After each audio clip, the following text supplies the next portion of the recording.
लेकिन जिस हिसाब से बुंदेलखंड के डेवलपमेंट को पुरानी सरकारों को देखना चाहिए था, उन्होंने नहीं देखा। अभी जैसे बुंदेलखंड एक्सप्रेस वे बना तो एक बड़ा काम हुआ वो, जैसे डिफेंस कॉरिडोर बन रहा। डिफेंस कॉरिडोर कोई छोटी चीज़ नहीं है। बुंदेलखंड का विकास तो तभी होगा जब बुंदेलखंड अलग से प्रांत बनेगा, क्योंकि बुंदेलखंड पश्चिम में जो डेवलपमेंट हुआ है, अब पूर्वांचल में भी, पूर्वांचल और बुंदेलखंड को वैसे भी वैसे दर्जा दिया जाता है, बजट में भी कुछ धन अलॉट होता है, लेकिन उतना नहीं है जितना होना चाहिए। जिस समय बुंदेलखंड प्रांत बन जाएगा, हम खनिज में कितना इनकम से सरकार का खजाना भरते हैं, हमारा पर्यटन का कितना बड़ा हब है, हमारी हिस्ट्री और तमाम चीज़ें जो हमने दी हैं उसका रिटर्न हमें नहीं मिला। वक्त गुलशन पे पड़ा, साथ हमने दिया, बाहर आई तो कहने लगे तुम्हारा काम नहीं। बुंदेलखंड की तरफ योगी जी का ध्यान है, तभी तो बीडा लाया जा रहा। 33 गाँव में डेवलपमेंट होगा तो लड़कों को रोजगार नहीं मिलेगा, इंडस्ट्री लगेगी और तमाम विदेशों की कंपनी को दिया गया है इसके डेवलपमेंट का स्ट्रक्चर बनाएं आप, जिस पे इंफ्रास्ट्रक्चर जो डेवलप होगा तो फिर डेवलपमेंट दिखेगा। अभी उत्तर प्रदेश का जो ग्रोथ का वो था आंकड़ा, वो 13वें नंबर पे था देश का, अब 30वें नंबर पे आया है। तो उत्तर प्रदेश तो पहले नंबर का है, जैसे साथ साथ प्रधानमंत्री दिए हों, तो जब उत्तर प्रदेश पहले नंबर पे आएगा तो बुंदेलखंड पर पहले नंबर पे आना चाहिए।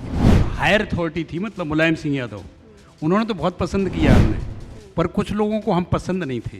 बरस गए मेघो राजा, बदरिया बरसो बीरन के देसो राजा, तेरी सखी जब ते सावन आयो, लागे नजियरा हमार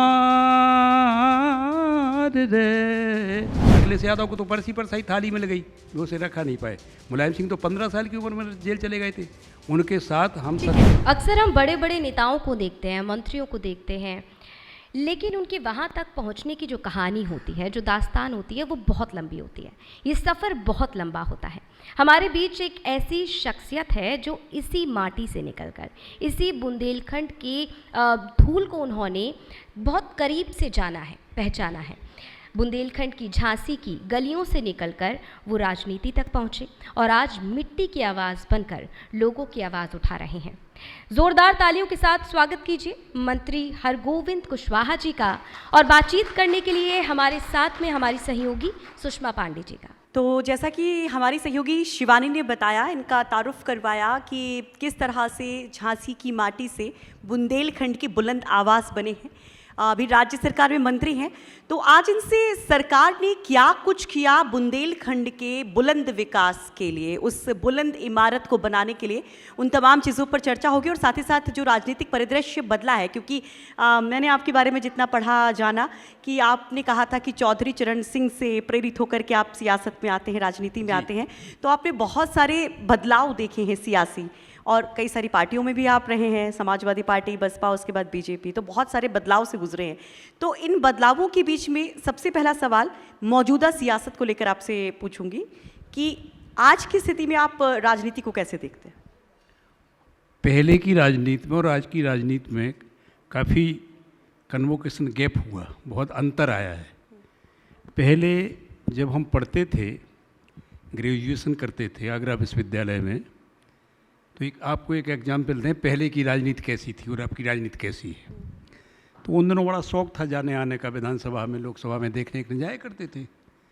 तो 1967 की बात है ये, हम बीए फाइनल के विद्यार्थी थे आगरा विश्वविद्यालय के, तो विधानसभा में बैठे थे। चौधरी चरण सिंह खड़े हुए विधानसभा में, चंद्रभान गुप्ता उसमें चीफ मिनिस्टर थे। तो चौधरी चरण सिंह ने कहा कि हमारी बात सुनिए आप। बोले बताइए चरण सिंह जी, आप हमेशा कभी कभार वैसी बोलते हैं, क्या कहना चाहते? बोले हमारा निवेदन आपसे ये है कि 4-5 मंत्री जो हैं वो लिस्टेड हैं करप्शन में। लखनऊ का हर चाय बेचने वाला, मूंगफली बेचने वाला, पॉलिश करने वाला उनको जानता, आप उनको हटाइए। तो सन्न रह गए वो। बोले अगर हम नहीं हटाएंगे तो? बोले नहीं हटाएंगे तो आपको हटना पड़ेगा। बोले फिर हम हमारी जगह? बोले फिर हम आपकी जगह आ जाएंगे, आप देखिए। बोले नहीं, आपके कहने से तो नहीं हटाएंगे। 20 दिन सरकार चली वो। 20 दिन में चौधरी चरण ने Samaj socialist party, communist party, Jansangh party और अन्य निर्दलियों को मिलाकर कांग्रेस के लोगों को तोड़ करके गवर्नमेंट गिरा दी वो, और वो चीफ मिनिस्टर हो गए। 9 महीने वो गवर्नमेंट चली, उसके बाद राष्ट्रपति शासन लग गया, फिर इलेक्शन हो गया। इलेक्शन हो गया तो 1969 में उस समय चौधरी चरण सिंह की पार्टी से पहली बार झांसी शहर में डॉक्टर जगमोहन नाथ वर्मा विधायक बने थे। तो हम LLB सेकेंड ईयर के विद्यार्थी हो गए थे कानपुर विश्वविद्यालय से। तो पहले की राजनीति और आज की राजनीति में अब आज तो राजनीति एक प्रकार का प्रोफेशन हो गया है। आपका एक स्टेटमेंट था, एक्चुअली मैंने शुरुआत इसीलिए की क्योंकि आपने अभी कुछ वक्त पहले एक स्टेटमेंट दिया था कि पहले जन सेवा के लिए सियासत होती थी जी। आपने एक स्टेटमेंट दिया था कि पहले जन सेवा के लिए, आम लोगों की, जनता की सेवा के लिए सियासत होती थी, और अब बड़े बड़े करोड़ों अरबों के कोठियां और अपने बिजनेस को बनाने के लिए सियासत होती है। नहीं, जब करोड़ों रुपए चुनाव में खर्च होगा तो फिर क्या करेगा आदमी? अच्छा, मौजूदा सरकार वैल्यूज जहाँ नहीं रहेंगी वहाँ पे कहना चाहिए उसका ग्रोथ तो गिर ही जाएगा डेवलपमेंट का। नहीं तो आपने करप्शन की बात की तो एक सरपंच के चुनाव में व्यक्ति 10-20 लाख की दारू ही पिला देता है और पब्लिसिटी करेगा, वो कैपेसिटी होगी उसकी। सरपंच की बात कर रहा मैं, जिसको 1000 वोट के लिए आदमी चुनते हैं, 2000, बहुत से 5000 की आबादी हो, 10,000 का गांव होगा कोई। फिर MLA MP के खर्चों को तो आप देखिए, निर्वाचन आयोग 50 लाख रुपए कहते हैं सांसद का चुनाव में खर्च कर सकते हैं आप 25 लाख, तो फिर क्या होगा? सर, बुंदेलखंड के लिए भी अक्सर इस तरह के आरोप लगते रहे कि बुंदेलखंड को या तो किसी ने बहुत इंपॉर्टेंस नहीं दी, या फिर अगर दी भी गई इस मौजूदा सरकार में तो भ्रष्टाचार की भेंट कई सारी योजनाएं चढ़ गई। बुंदेलखंड के विकास को लेकर कि बुंदेलखंड या तो किसी की प्राथमिकता पे नहीं रहा जो सरकारें रहीं पहले, या फिर भ्रष्टाचार की भेंट वो योजनाएं चढ़ गई। नहीं, एक्चुअली क्या है कि बुंदेलखंड में जो डेवलपमेंट का ग्रोथ होना चाहिए था वो नहीं हो पाया। लेकिन अभी इस सरकार ने, जैसे बुंदेलखंड एक्सप्रेस वे बना, डिफेंस कॉरिडोर बना, बीडा बन रहा है, अब काफ़ी परिवर्तन आया है। कुछ समय तक बुंदेलखंड बहुत ज़्यादा उपेक्षित रहा। बुंदेलखंड में यहाँ की कल्चर, संस्कृति, रीत रिवाज, तीज त्यौहार, यहाँ के लोगों का जीवन की शैली काफ़ी अलग हट कर के है। और ये आपको जान के ताज्जुब होगा, एक बात आपको बताएं, जिस पार्टी की सरकार है आजकल वो अपने आप को सनातन का अलंबरदार बताती ना, तो सनातन का जो साहित्य है और भी साहित्य जो जैसे वेदों का कोडिफिकेशन है, उपनिषदें हैं, पुराण हैं, महाभारत है, वाल्मीकि रामायण है, वो सब बुंदेलखंड के लोगों ने लिखी है। जालौन जनपद में गांव है परासन, वो पाराशर ऋषि के नाम पर है। पाराशर ऋषि कौन थे? वशिष्ठ जी के बड़े लड़के शक्ति के पुत्र पाराशर के लड़के वेदव्यास, और वेदव्यास के लड़के सुखदेव। 18 पुराण, गोस्वामी तुलसीदास जी रामचरितमानस में थोड़ा संकेत आता है, 4 वेद, पुराण अष्टदश, 6 शास्त्र, सब ग्रंथन को रस, मुनिजन धन। तो यहाँ से एथिक्स गया है। लेकिन जिस हिसाब से बुंदेलखंड के डेवलपमेंट को पुरानी सरकारों को देखना चाहिए था, उन्होंने नहीं देखा। अभी जैसे बुंदेलखंड एक्सप्रेस वे बना तो एक बड़ा काम हुआ वो, जैसे डिफेंस कॉरिडोर बन रहा। डिफेंस कॉरिडोर कोई छोटी चीज़ नहीं है। हम जहाँ के रहने वाले हैं, जो हमारा गांव पड़ता है टेहरोली में, वहाँ हवाई अड्डे की ज़मीन तलाशी जा रही, वहाँ से 15-20 किलोमीटर डिफेंस कॉरिडोर है, जहाँ टैंक के गोले बनेंगे या तोपें बनेंगी, ये तमाम। तो फिर डेवलपमेंट की तरफ जाएगा ना, लोगों को रोज़गार मिलेगा और डेवलपमेंट की ग्रोथ बढ़ेगी। या बीडा में अब आ रहा वही चीज़। तो अब कुछ ऐसी संभावना बनी है कि बुंदेलखंड की तरफ दृष्टि गई है लोगों की। आपका ही एक विचार था कि बुंदेलखंड को अगर अलग राज्य बनाया जाता तो शायद विकास की धारा अलग तरह से होती। तो क्या अभी भी आप उसी विचारधारा के साथ हैं, या फिर आपको लग रहा है कि नहीं, अब विकास की धारा में बुंदेलखंड आ चुका है? असलियत यही है कि जब तक बुंदेलखंड नहीं बनाएगा तब तक विकास पूरा नहीं हो सकता। अलग राज्य की पार्टी की बात, हम पार्टी से मिनिस्टर भी हैं, मिनिस्टर का दर्जा है हमें, लेकिन हमारी पार्टी तो वैसे भी छोटे राज्यों की पकदर है। छत्तीसगढ़ हमने बनाया, झारखंड हमने बनाया, उत्तराखंड हमने बनाया। तो बुंदेलखंड का विकास तो तभी होगा जब बुंदेलखंड अलग से प्रांत बनेगा। मंत्री रहते क्योंकि बुंदेलखंड, हाँ, मंत्री की है। आपने ये बात सरकार के सामने कभी प्रस्ताव रखा? पक्के में पूरी तरह जिस मंच पे जाते हैं वो बात करते हैं तो कहते हैं कि बुंदेलखंड को प्रांत बनना चाहिए। हमारे यहाँ के लड़के बेरोजगार हैं, हमारे यहाँ एग्रीकल्चर का उतना डेवलपमेंट नहीं है, इरिगेशन का नहीं है, एजुकेशन का मान लो अभी ठीक है, इस यूनिवर्सिटी बन गई है, मेडिकल कॉलेज है, लेकिन जिस हिसाब से और जगह पश्चिम में जो डेवलपमेंट हुआ है अब पूर्वांचल में भी, पूर्वांचल और बुंदेलखंड को वैसे भी विशेष दर्जा दिया जाता है, बजट में भी कुछ धन अलॉट होता है, लेकिन उतना नहीं है जितना होना चाहिए। जो ग्रोथ रेट, जैसे उसकी उत्तर, वजह क्या लगती है आपको? पहले तो उत्तरी प्रदेश पिछड़ा हुआ था। पूरे देश के 28, 30, 31 प्रांतों में उत्तर प्रदेश कितने 12वें 13वें नंबर पे आता था। अभी मोदी जी और योगी जी के टाइम में अब उत्तर प्रदेश 30 नंबर पे आए डेवलपमेंट में, तो फिर बुंदेलखंड तो वैसे भी पिछड़ा था। तो ये आपकी बात बिल्कुल, आपने जो सवाल पूछा उसका उत्तर उसी में समाहित है कि बुंदेलखंड को अलग से प्रांत बनना चाहिए। जिस समय बुंदेलखंड प्रांत बन जाएगा, हम खनिज में कितना इनकम से सरकार का खजाना भरते हैं, हमारा पर्यटन का कितना बड़ा हब है, हमारी हिस्ट्री और तमाम चीज़ें जो हमने दी हैं उसका रिटर्न हमें नहीं मिला। वक्त गुलशन पे पड़ा, साथ हमने दिया, बाहर हैं आई तो कहने लगे तुम्हारा काम नहीं। हमारे यहाँ तो रानी झांसी भी लड़ी है, यहाँ पे तो फांसी भी चढ़ गए हैं लोग। आजम कारावास में डॉक्टर भगवान दास माहौर, सरदार सफदर मलकारपुर जैसे लोग रहे। जितना बुंदेलखंड ने देश की आज़ादी की लड़ाई में योगदान दिया उतना रिटर्न उसको मिला नहीं। अभी इसकी वजह क्या है? और दूसरी बात ये तो मैं आपसे जानूंगी कि वजह क्या है कि अब तक क्यों नहीं इतना ध्यान दिया, लेकिन अब आपको लग रहा है कि अभी सच में समस्याएं दूर हो रही, क्योंकि पलायन तो अभी भी है, मूल बात पानी की समस्या अभी भी है। राजनीति से हटकर के बात है वो जो आपका सवाल है। जब तक बुंदेलखंड का उच्च स्तरीय रिप्रेजेंटेशन नहीं होगा सेंट्रल में और स्टेट के गवर्नमेंट में, सीधा बिल्कुल बीटो पावर टाइप के, नहीं जी हमें चाहिए ही, हुबजी can take the question to the government of state and central also. बहुत बोल्डली मैंडेटरी चाहिए ये कि नहीं, ये जैसे सुशीला नैयर थी, उन्होंने मेडिकल कॉलेज और नॉर्थ घाट और जनरल घाट का पुल बनवाया, तो आज उनको लोग जानते हैं ना। इस तरीके से चाहिए लोगों को। अभी उमा भारती थी तो वो बना डिफेंस कॉरिडोर, तो वो कोई छोटी जगह नहीं है। इतनी बड़ी जगह पे 17-18 गाँव को टेकअप किया गया, टेहरोड़ी तहसील के गरौटा तहसील गाँव को। बाकी सरकारों की आपने की बात, लेकिन क्या योगी सरकार की प्राथमिकता में आपने बुंदेलखंड को देखा? बुंदेलखंड की तरफ योगी जी का ध्यान है, तभी तो बीडा लाया जा रहा। 33 गाँव में डेवलपमेंट होगा तो लड़कों को रोजगार नहीं मिलेगा, इंडस्ट्री लगेगी, और तमाम विदेशों की कंपनी को दिया गया है इसके डेवलपमेंट का स्ट्रक्चर बनाएं आप, जिस पे इंफ्रास्ट्रक्चर जो डेवलप होगा तो फिर डेवलपमेंट दिखेगा। अभी हुआ ही नहीं है। सत्य बात तो ये है कि जिस हिसाब से पश्चिम में या इंडस्ट्रियल ग्रोथ में बीच में कानपुर का महाहब था, इंडस्ट्रियल में तो कानपुर तो पंचमहानगरियों में माना जाता था, उस तरीके का बुंदेलखंड में यहाँ नहीं हुआ।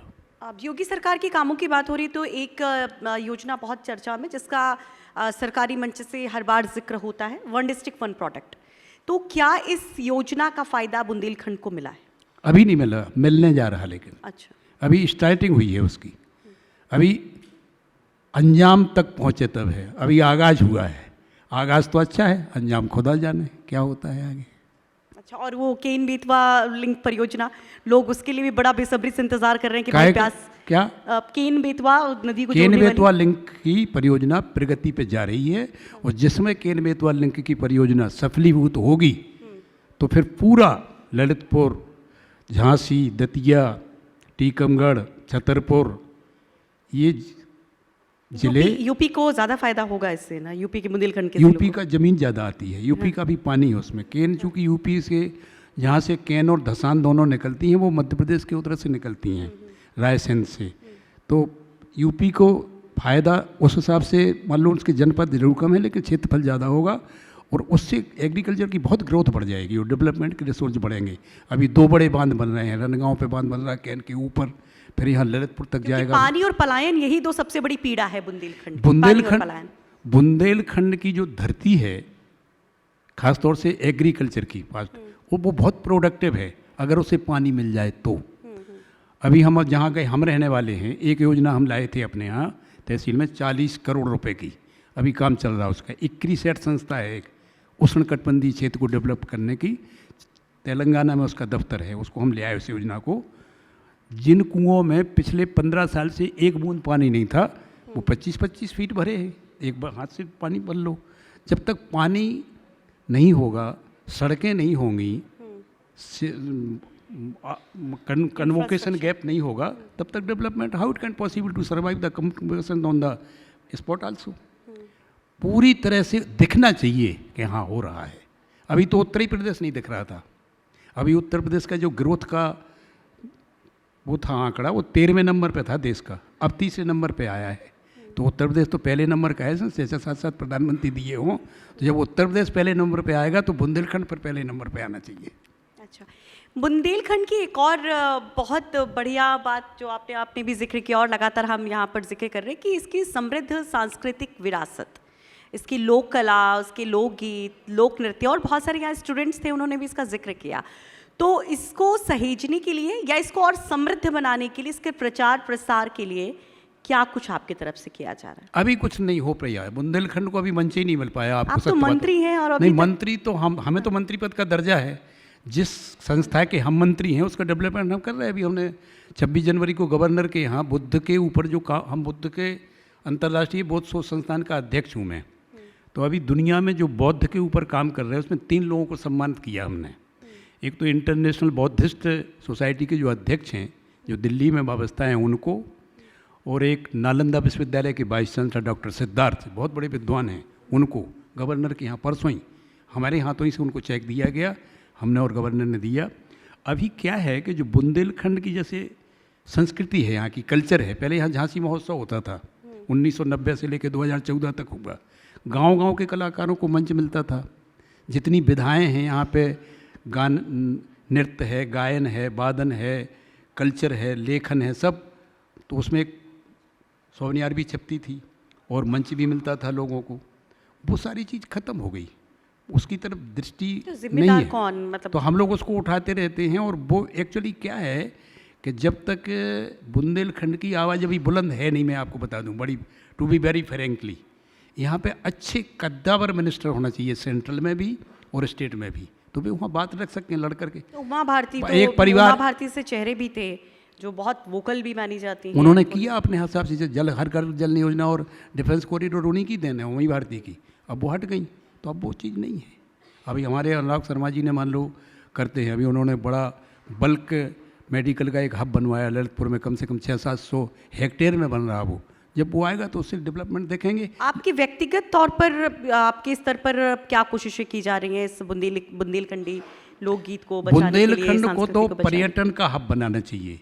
यहाँ पे जितना हिस्टोरिक, ललितपुर जनपद आप जाइएगा, ललितपुर जनपद पूरे बुंदेलखंड का सबसे पुराना जनपद है। कहा जाता है कि शंकर जी के बड़े लड़के कार्तिकेय का पालन पोषण वहाँ हुआ।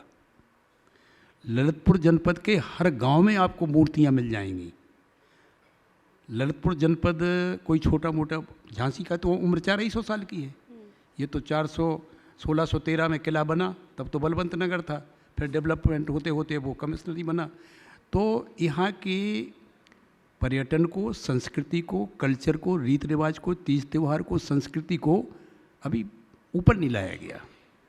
एक मंच था भी, झांसी महोत्सव हुआ करता था तो आता था। अब वो चीज़ जब तक इसको ऊपर लोगों को नहीं, तो जिम्मेदारी तो आप ही लोगों की है, मंत्री हैं आप, हम लोग उठाते रहते हैं उसको। जैसे अभी हमने विदेशों के लोगों को लाए, करीब 22 देशों के लोग हमारे यहाँ आए, जो कैन बेतवालिंग की आप बात कर रही, हमने खेत का पानी खेत में रोकने के लिए 40 करोड़ की स्कीम ले आए, तो 22 देशों के लोग उसको देखने आए। अच्छा, तो कुछ ना कुछ काम तो जनप्रतिनिधि जब करेंगे। और मैंने सुना कि मंत्री जी आप खुद भी दिलचस्पी रखते हैं नहीं, अगर हम बुंदेली परंपरा, नहीं, हम अकेले नहीं, कोई भी हमारा जनप्रतिनिधि, सभी अपने हिसाब से काम करते रहते हैं। मैं आपको व्यक्तिगत किसी के साहित्य में रुचि होती है, लोकगीत, लोक संगीत, मैंने सुना कि आपकी भी व्यक्तिगत रुचि है इन सब। बिल्कुल, हम तो कुछ आप यहाँ का यहाँ की बुंदेली आवाज बुलंद नहीं हो पा रही है, तो क्या इस मंच से आप हम तो जैसे बुंदेलखंड गुनगुना सकते हैं कुछ पंक्तियां? बुंदेलखंड का प्रमुख नृत्य है राई। हाँ। आपने राई का नाम सुना होगा? बिल्कुल सर। अभी ये आया है कि यूनिसेफ में राई को प्रस्तुत कर दिया जाए। हम पहले व्यक्ति हैं जो राई नृत्य को बंगलोर ले गए, वहाँ के क्राफ्ट मेले में 7 दिन नचे। उत्तर प्रदेश वीर बहादुर सिंह मुख्यमंत्री थे, फिर चेन्नई ले गए, फिर हैदराबाद ले गए, फिर खजुराहो महोत्सव में ले गए, फिर लखनऊ महोत्सव में। तो व्यक्ति को चाहिए ना, तो वो एक्चुअली क्या है कि उसमें जनप्रतिनिधि और ब्यूरोक्रेट दोनों को मिल करके पब्लिक को उत्थान करना चाहिए, ऊपर उठाना चाहिए, उसकी तरफ अभी बोलिए। ब्यूरोक्रेसी को लेकर जो आपने एक बात कही, तो आजकल उत्तर प्रदेश के सियासी गलियारे में या फिर आप बोलिए कि खबरिया दुनिया में बड़ी चर्चा ब्यूरोक्रेसी को लेकर होती है, उस पर ज़रूर आपसे सवाल पूछूंगी, लेकिन आप शायद समझ नहीं पाए। मैं ये कहना चाहती थी कि आज बुंदेली भाषा में अगर कुछ पंक्तियाँ आप यहाँ पर पेश करें तो हम सबके लिए सौभाग्य होगा। बुंदेली भाषा इतनी प्यारी है, आपको बताएं, जब हमारी माँ चकिया, पहले तो चकिया की थी नहीं, तो हम तो गांव के रहने वाले हैं, तो जब चकिया पीसने माँ उठती थी तो वो गाया करती थी बहुत अच्छा। कितनी बढ़िया तो धुनें हैं, गा सकते हैं क्या कुछ कितनी लाइन? बढ़िया तो बुंदेलखंड की धुनें हैं। जैसे किसी के यहाँ शादी हो रही तो निमंत्रण देना, तो अब देखो बुंदेलखंड की एक लाइन निमंत्रण की सुनाई देते हम आपको, तो कैसे गाती थी वो बुंदेलखंड की औरतें। बुंदेलखंडी भाषा में है लाइन, आप समझ जाना उसको। आपका कौन सा कोशिश जनपद करूंगी। है? कोशिश करूंगी जी, बिल्कुल। तुमरी नगरी में रचे हैं ब्याओ, चलो रे देवा अपनी नगरी। क्या धुन है, आप बताओ। बुंदेलखंड में जब टीका होता है, लड़की की बारात आती है, एक उदाहरण देके हम अपनी बात खत्म कर देंगे, समय कम है। यहाँ एक कहावत चलती है, 1 लाख घोड़ला 1.25 लाख हाथी, पैदल को ओरई ना छोर भले जू। सुनी होगी आपने ये। बिल्कुल, बिल्कुल। क्या है इसका अर्थ? इसका अर्थ ये है कि जिस लड़की की शादी होना है, उसने देखा, उसके पिता को बुंदेली भाषा में बाबुल कहते हैं, और जो ग्रैंडफादर होता है उसे आजुल कहते हैं, अजा से आजुल और बाबुल। तो उसने, उनके लोगों ने देखा कि इतनी बारात आ गई है, तो वे बेचारे दुखी होकर के उसका पिता और उसका ग्रैंडफादर ऊपर अटाई पे चले गए, फिर खटिया पे दुखी मन से लेट गए। उस लड़की ने देखा कि अभी तो हमारे पिताजी और हमारे बब्बा हैं घूम रहे थे, वे कहाँ चले गए। सुबह भी नसैनी से ऊपर चढ़ गई, उसने देखा कि वे तो बड़े दुखी मन से लेटे हैं। तो उन्होंने कहा, तुम क्यों, क्या बात है? कहते इतनी बारात आई बेटा के भाई को समारे। तो एक गीत है उस समय का, वो हम सुनाए देते हैं आपको। देखो कितना सॉरी उसमें। वे गाती हैं हमारे यहाँ की महिलाएं, गांव की आज भी, शहर की तो हम नहीं कहते, पढ़ी लिखी पीढ़ी की बात नहीं कर रहे हैं हम, तो जिस पीढ़ी से हम आते, हम ही 79 ईयर्स के ओल्ड हो गए। ऊंचे अटा बेटी चढ़ गई, बाबुल सोवो के जागो। ऊंचे अटा पे चढ़ करके उसने पिताजी से कहा कि तुम सो रहे हो कि जग रहे हो। तो उसने कहा कि बेटा इतनी बारात आई है कि उसको कौन संभालेगा। तो वो धीरज दिलाती है। कितना बड़ा दिल है बुंदेलखंड की हमारी बेटी का।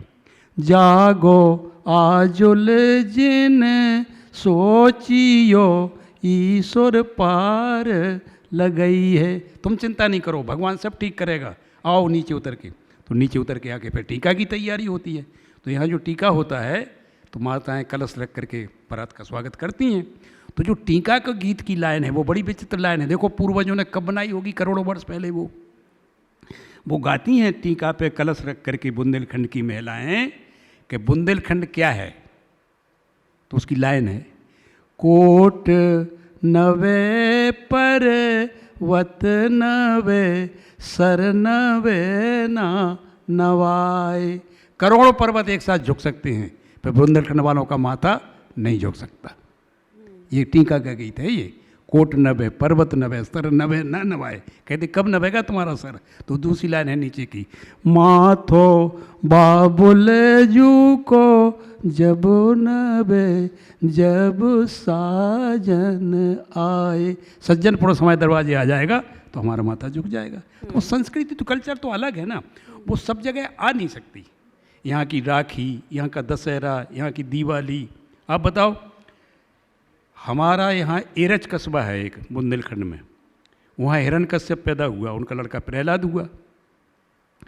प्रहलाद का लड़का बैरोचन हुआ।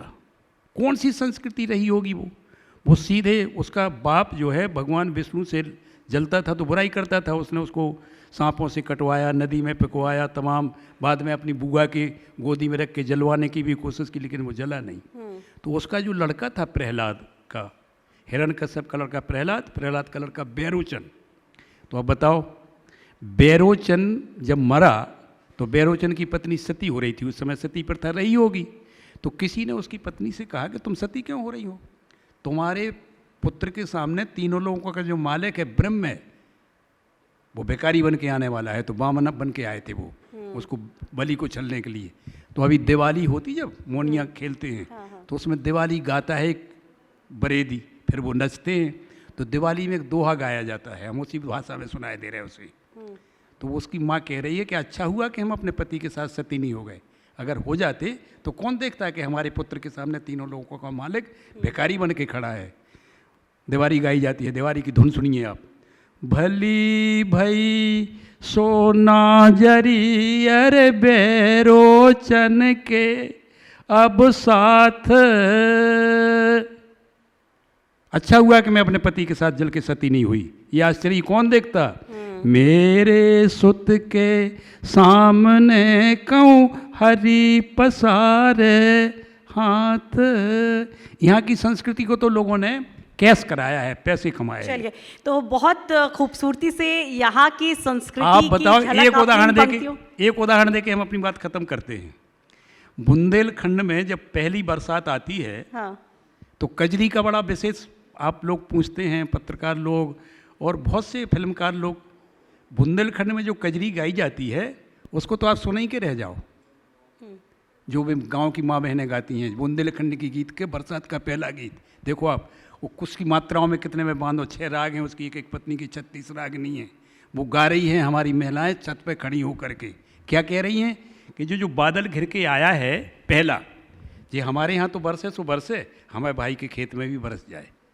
और उसकी धुन देखो आप, काना बुंदेलखंडी में है, काना से नई कारी बदरिया, बदरिया अरे काना बरस गए मेघो राजा, बदरिया बरसो बीरन के देसो राजा, राजा अरे असल बुंदेला के राजा रे। ये बुंदेलखंड का गीत, ये गांव का। तो मंत्री जी इतना अच्छा गाते हैं, मुझे मतलब सुना था मैंने, लेकिन इस बार सच में प्रत्यक्ष आपको सुन रही हूँ। और हमारी संस्कृति से तो लोगों ने पैसे कमाए। चलिए सर, आप संस्कृति, क्योंकि संस्कृति का विकास नहीं हुआ क्योंकि सियासत थी, तो फिर से हम सियासत पे लौट के आते हैं। कुछ सियासी सवाल आपकी खुद की सियासी सफर से। एक लाइन हमारी और सुन लो, फिर आपका सियासी अच्छा ठीक है। इसी बात को जो हमने गाया, इस बात को हमारे यहाँ तबला पर, सारंगी पर, मृदंग पर, हारमोनियम पर, बांसुरी पर कैसे गाया जाएगा, इसी बात को। अच्छा। जो क्लासिक सावन है, जैसे शास्त्रीय संगीत कहते हैं, जब सावन आता है तो बुंदेलखंड में सावन कैसे गाया जाता है। फिल्म वालों ने गाना बना दिया और पैसे कमा लिए उससे। हम उसकी 2 लाइनें सुनाए देते हैं आपको। एरी राग मल्हार, एरी सखी जब ते सावन आयो लागे नजियरा हमार रे, बेरी बलम पर देसोबा में छायो सुध नहीं लीनी। ये हमारा गीत है। फिल्म बंदनी, नूतन उसमें हीरोइन है, गाना बनाया, सचिन देव बर्मन ने धुन ली हमारी। अब बंदनी फिल्म की लाइनें सुना रहा हूँ मैं, गीत धुन साफ बुंदेलखंड की है। अब के बरस भेजो भैया को बाबुल, सावन में लियो बुलाए रे, लौटेंगी जब मेरे बचपन की सखियाँ, दियो संदेशो गहाए। तो यहाँ के तो संस्कृति को लेकर के, यहाँ की कल्चर को लेकर के, मंत्री जी अभी आपने एक गाने की लाइन में कुछ शब्द थे कि जियरा ना लागे, तो जियरा आपका सपा में नहीं लगा और सुनने में आया किसी सांस्कृतिक धरोहर को संजोने के चक्कर में वो सियासी रार हो गई थी। तो मैंने जैसे कहा कि अब आपके सियासी सफर पे आते, तो क्या ये सच है? क्योंकि काफी लंबा सफर आप थे, मुलायम जी से आपके काफी अच्छे संबंध थे, आप समाजवादी पार्टी में। समाजवादी पार्टी को लाई है हमें यहाँ, तो 3 पार्लियामेंट के चुनाव लड़े। हाँ, नहीं तो फिर और झांसी विकास प्राधिकरण का मैं चेयरमैन रहा। हाँ, वो एक अलग इतिहास था कि आपको बिल्कुल नियमों को दरकिनार करके नेताजी ने आप पे इतनी बड़ी आपको कुर्सी दी थी, जेडीए इस का वक्त बड़ी चेयरमैन चर्चा 75 जेडीए का चेयरमैन नहीं 75 तो जिलों में कोई नहीं फिर बना। दिक्कत क्या रही? मतलब अगर मैं व्यक्तिगत आपके सियासी सफर की बात करूं, समाजवादी पार्टी, बसपा और फिर बीजेपी, समाजवादी पार्टी तीनों। की जो हायर अथॉरिटी थी, मतलब मुलायम सिंह यादव, उन्होंने तो बहुत पसंद किया हमने, पर कुछ लोगों को हम पसंद नहीं थे। किसको पसंद नहीं थे आप? कई लोग होते हैं राजनीति में, तो तमाम प्रकार के लोग होते हैं, किसका नाम ले दें आपको? लेकिन उस पार्टी में तो आप पसंद कहते हैं कि आप परिवारवाद है। अभी कुछ दिन पहले आपका एक आरोप था राज- कि समाजवादी पार्टी परिवारवाद की पार्टी, तो अगर नेताजी नहीं तो फिर कुछ चंदी नाम होंगे, चंदी चेहरे होंगे। नेताजी से भी ऊपर हैं लोग। अच्छा। हर जिले में एक एक नेता था उस समय। इतनी साफ गोई से आप अपनी सरकार के ऊपर भी सवाल उठा लेते, तो फिर विपक्षी पार्टी के लिए क्यों इतनी मतलब हिचक है? अब विपक्ष की पार्टी क्या, जहां देश को अपनी, आपने प्रधानमंत्री का भाषण सुना था जब उन्होंने लाल किले पे पहला भाषण दिया था? क्या कहा था उन्होंने पहली बार झंडा चढ़ाने में? मेरे लिए क्या, मेरा क्या।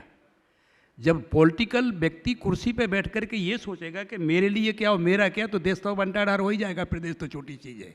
हम उस बात के साथ हामी नहीं हैं। सबका साथ, सबका विकास, सबका विश्वास, इसीलिए तो नारा दिया गया है। हम सुधरेंगे तभी तो ये सुधरेगा। व्यक्ति का व्यक्तिगत अचीवमेंट्स क्या है, it's depends upon the development of higher authority of the मैं पुरानी मीडिया रिपोर्ट्स को जो देख रही थी, उसमें जो आपके स्टेटमेंट्स दिखे कि सपा आपने छोड़ी क्योंकि आप बुंदेलखंड के विकास की बात कर रहे थे, आप बुंदेलखंड को अलग राज्य बनाने की बात कर रहे थे और यहाँ की संस्कृति और लोकगीतों संगीतों को संजोने की बात कर रहे थे, जो सुनवाई नहीं हो रही थी। क्या ये सच है? बिल्कुल। तो आप अखिलेश यादव को आप कैसे देखते हैं? मैं सीधे स्ट्रेट नहीं, फॉरवर्ड हम लोग लड़ते हैं। अभी परसों ही बात कर रहे थे हम मुख्यमंत्री जी से और केशव प्रसाद जी से कि हमारे प्रांत को अलग बनाइए, हमारी संस्कृति अलग कीजिए, हमें पैसा दीजिए। भाई जब तक संसाधन नहीं होंगे तो how it can possible to develop. वो दौर चला गया, लेकिन अभी तो अखिलेश जी के हाथ में है सपा, पूरी तरीके से अखिलेश यादव सपा को लीड कर रहे हैं। अखिलेश यादव तो सपा के राष्ट्रीय अध्यक्ष हैं हाँ, ना। तो आप अखिलेश यादव को कैसे देखते हैं? अब अखिलेश यादव और मुलायम सिंह में अंतर है ना। अब मुलायम सिंह यादव 15 साल की उम्र में नए रेट आंदोलन में जेल चले गए थे। और चौधरी चरण सिंह उस समय लोकदल के अध्यक्ष हुआ करते थे। हम एक सोच बता रहे, तुमने पूछ लिया सवाल, हमें कहना नहीं चाहिए था। बेगम हजरत महल पार्क में 23 दिसंबर 1982 को मीटिंग हो रही थी। चौधरी साहब का जन्मदिन मनाया जा रहा था। चौधरी चरण सिंह ने भाषण दिया, 5-6 हज़ार आदमी थे उसमें, हम भी बैठे थे। हम मुलायम सिंह को नहीं जानते थे, जब हमारे बगल में मुलायम सिंह बैठे थे। चौधरी चरण सिंह ने कहा कि देखो भाई, हम तो चौधरी सुगर सिंह के लड़के हैं, तो हमारी माँ ने हमें गोबर लिपे घर में पैदा किया। और जो हमारा लड़का है अजीत सिंह, वो बेगम हजरत महल पार्क में अस्पताल में पैदा हुआ। वो मुख्यमंत्री का लड़का है, वो किसान का लड़का नहीं है। हम किसान के लड़के हैं, इसलिए मेरी जायदाद के वारिस तो हो सकते हैं श्री अजीत सिंह, लेकिन मेरे पॉलिटिकल वारिस नहीं हो सकते हैं। पॉलिटिकल वारिस तो हमारे वही होंगे जो नीचे बैठे हैं, मुलायम सिंह यादव इटावा और हरगोविंद कुशवाहा झांसी। तो हमने जब मुलायम सिंह के पहुँच हुए, तो वो एक तो थिंकिंग पे डिपेंड करता ना, कि अखिलेश यादव को तो परसी पर सही थाली मिल गई, वो उसे रखा नहीं पाए। मुलायम सिंह तो 15 साल की उम्र में जेल चले गए थे। उनके साथ हम सब, मुलायम सिंह ने गरीबी को नजदीक। आज अगर हम बात करें मुख्य विपक्षी पार्टियों की, मुख्य विपक्षी चेहरों की, तो अखिलेश यादव या फिर मायावती, क्योंकि मायावती के साथ भी आपने काम किया, सफ़र छोटा था लेकिन आपने काम किया, तो इन दोनों ही नेताओं में ज़्यादा सशक्त विपक्षी नेता कौन नजर आता है आपको? अभी सशक्त विपक्षी तो अखिलेश ही माने जाएंगे। मायावती का तो एक ही सदस्य है चारों सदनों में, राज्यसभा, लोकसभा, विधान परिषद, विधानसभा में एक। अभी राज्यसभा की 8 सदस्य वो हटे जा रही, तो एक मेंबर बचेगा मैडम का। गिनती के आधार पर आप इनका कर तो रहे हैं। अभी 38 तो मेंबर। चुनावी जीत और हार के आधार पर आप कह रहे हैं? जी, चुनावी जीत और हार के आधार पर आप कह रहे हैं? उसमें तो नेता तो उसी पे डिपेंड करता है, जिसके पास सीट्स नहीं होगी तो फिर कैसे, हाउ? लेकिन हमने तो सुना है कि आप जीत और हार में यकीन ही नहीं रखते हैं। चुनावी जीत हार में आप यकीन ही नहीं रखते नहीं, हैं। एक चुनाव नहीं, जो चुनाव में जीत, तो किसी ने गलत कह दिया कि यकीन नहीं रखते। चुनाव हार जीत नहीं होगी, बहुमत नहीं होगा, तो सरकार कैसे बनेगी? सरकार तो उसी की बनेगी जिसका डेलीगेट्स होंगे पार्लियामेंट में या विधानसभा में। How it can possible to become the chief minister and prime minister also, because जब तक बहुमत ही नहीं होगा उसमें कैसे तो रखना पड़ेगा। हम तो पॉलिटिकल साइंस से MA हैं, लॉ ग्रेजुएट हैं, उसको तो parliamentary form of common pattern को तो कॉन्स्टिट्यूशन के मुताबिक करना ही पड़ेगा। कॉन्स्टिट्यूशन में तो यही लिखा state shall not deny to any person equality before law, race, community, gender, territory and religion. Democracy तो सफल बगैर बहुमत की हो ही नहीं सकती है। अखिलेश यादव का शासन, मायावती का शासन और अब योगी आदित्यनाथ का शासन, इन तीनों ही सरकारों की तुलना, क्योंकि आप बड़े अच्छे से जवाब दे रहे हैं सारी सियासी, आपने चौधरी चरण सिंह से लेकर अब तक कई सारे किस्से भी सुनाए, तो इन तीनों ही सरकारों के बीच में आपको बेसिक डिफरेंस क्या देखने को विकसित मिला? तो अब दिख रहा ना, पर मीडिया है, प्रिंट मीडिया हो, इलेक्ट्रॉनिक मीडिया हो, सभी लोग कहते हैं योगी का बुलडोजर ठीक है, योगी को याद करते हैं सारे देश के लोग, उनकी तरह से चलना चाहिए। योगी का एग्जाम्पल दिया जाने लगा, उस समय नहीं दिया जाता था। उस समय तो हर जगह एक ही था, समाजवादी का नारा है खाली प्लॉट हमारा है। अब तो नहीं लग रहा नारा। लेकिन मायावती तो खुद भी बुंदेलखंड को अलग राज्य बनाना नहीं, चाहती थी। मायावती का अलग काम करने का तरीका है। हाँ। मायावती भी उसी तरफ चली गई। मायावती ने इतने बुंदेलखंड के लिए मेरे ख्याल से बसपा की सरकार में काफी काम हुआ। मायावती की पार्टी का जन्म कहाँ से हुआ? तिलक तराजू और तलवार, ठाकुर बना मनबनिया चोर, बाकी सब DS4, वहाँ से हुआ ना। और जब चार्ज देने की नौबत आई तो उन्होंने भी तो अपने भतीजे को चुना। इतने लोगों ने दिए होगी कुर्बानी, उनके साथ लड़े बड़े होंगे, गरीब लोग भी तो हैं ना बहुजन समाज पार्टी में, उनको क्यों नहीं बुंदेलखंड मायावती? के विकास के लिए क्या बसपा सरकार में काम हुआ था? अभी नहीं। क्योंकि मुझे याद है कि वो जो चुनाव जिससे मायावती सत्ता से दूर हुई, 12 का चुनाव, उसमें उन्होंने सबसे बड़ा जो मुद्दा उठाया था वो 4 राज्य अलग अलग, मतलब उत्तर प्रदेश के 4 राज्य बनाने अगर की वो बात सफल उठी हो थी। जाता तो हो जाता। बुंदेलखंड ने प्रदेश के 4 टुकड़े किए थे, लेकिन वो चूंकि स्टेट का सब्जेक्ट नहीं है। लेकिन सोचा तो बुंदेलखंड के लिए, क्योंकि आप ये कह रहे थे किसी ने सोचा है। उनकी थिंकिंग थी, अगर वो कामयाब परवान चढ़ जाती बात तो सफल होती, लेकिन वो नहीं हो पाया। वो तो सेंट्रल गवर्नमेंट के अंडर में है, लेकिन उन्होंने सोचा, उनकी सोच बढ़िया थी, उनकी इस मामले में तारीफ की जानी चाहिए। चलिए, एक सवाल जो बीच में चर्चा के बीच में आया था, मैंने कहा था इस पे ज़रूर आपसे जवाब लूँगी, कि लोकतंत्र में अफसरशाही भी बहुत इम्पोर्टेंट रोल में होती है। तो अफसरशाही को लेकर बहुत सारे आरोप लगते रहते हैं कि अफसरशाही बड़ी अनकंट्रोल्ड होती जा रही है, पुलिस प्रशासन पे सवाल उठते रहते हैं। क्या मंत्री जी भी इससे इत्तेफाक रखते हैं? आप कॉन्स्टिट्यूशन ऑफ इंडिया को पढ़िए, भारत संविधान को, आर्टिकल 311 को पढ़िए। जब तक आर्टिकल 311 में संशोधन नहीं किया जाता है तब तक डेमोक्रेसी सफल नहीं हो सकती। अफसरशाही उसी पे हावी है। ब्यूरोक्रेट के लोग ही, पहले कोई बुंदेलखंड में आना नहीं चाहता था IAS IPS अधिकारी, अब कोई जाना नहीं चाहता। IAS और IPS अधिकारी ही मुल्क को हैंडल करते रहते हैं। एक आध दो पढ़ा लिखा 10% 20% 50% हम मान सकते। जब तक उनके ऊपर कंट्रोल करने वाला व्यक्ति, पूरे एब्रॉड थिंकिंग उसकी लैंड से लेकर के ऊपर तक नहीं होगी, तब तक कैसे IAS IPS पे कंट्रोल किया जा सकेगा? बहुत से IAS IPS तो किसी को सेंटते ही नहीं है, वे ही अपने आप को राजा समझते हैं। इसलिए उन पे कंट्रोल किया जाना चाहिए। वे अपने आप को जनसेवक समझें। नाम रखने से थोड़ी होता। अभी हम परसों गवर्नर साहब के बगल में बैठे थे तो चर्चा होने लगी, तो हमने किया उनसे चर्चा। हम फोटो दिखाते हैं आपको कि अब राजभवन आपका जन भवन हो गया। लेकिन क्या जन भवन कहलाएगा क्या? वहाँ देश के प्रदेश के 75 जिलों के विद्वान लोग बैठे थे, हम भी थे उसमें। चलिए, चलते चलते ये आखिरी सवाल मेरा, संक्षेप में इस पे जवाब चाहूँगी, क्योंकि इतनी विस्तृत बातचीत हुई है और मेरे ख्याल से बहुत सारगर्भित भी थी, जिसमें बुंदेलखंड के विकास को लेकर भी काफ़ी लंबी चौड़ी बातचीत हमने की है। तो उसमें मैं आपसे बस चलते चलते वो 4 योजनाएं पूछना चाहती हूँ राज्य सरकार की, जो आने वाले 5 से 10 साल में बुंदेलखंड की तस्वीर, तकदीर बिल्कुल बदल कर रखती है। पूरी तो पहले तो यही है, डिफेंस कॉरिडोर, दूसरा केन बेतवा लिंक, 2, तीसरा बीडा, 3, और इंडस्ट्रियल डेवलपमेंट के लिए तो कुछ ना कुछ अलग से बड़ा प्रोजेक्ट लाना पड़ेगा, तभी डेवलपमेंट संभव हो पाएगा। चलिए, शुक्रिया मंत्री जी हमारे साथ जुड़ने के लिए।